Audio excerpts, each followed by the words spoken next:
Здравейте! Ние от Фабрика с кухня в морето създадохме ERP система, която е подходяща за всички наши партньори и за да я използвате е необходимо от вашия браузър да изпишете myPlan.bg и да се регистрирате, съответно да попълните всички данни, изпращате регистрацията и на вашия имейл, който сте посочили, ще получите код за потвърждение. След като потвърдите самата регистрация, влизате от вход и ето така изглежда интерфейса на нашата система. Първото нещо, което е необходимо да направите, когато се регистрирате, е да изберете меню други и оттам ви се отварят нови две подменюта. Поддръжка и настройки. Ако изберете поддръжка, може да изпратите към нас наше запитване или да опишете проблем.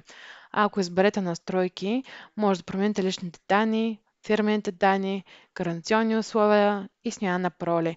Това, което всъщност в момента е най-важно обаче, е да създадем потребителите, които ще използват самия интерфейс.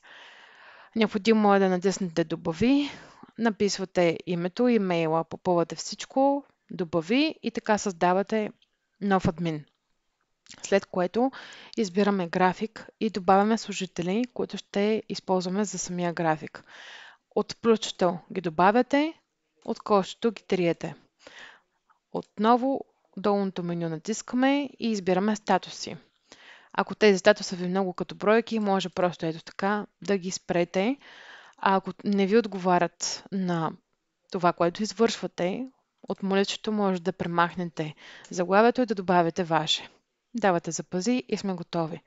След като направим тези настройки първоначално, ще ви покажа в следващите видеа вече за всяко едно меню как се работи с него.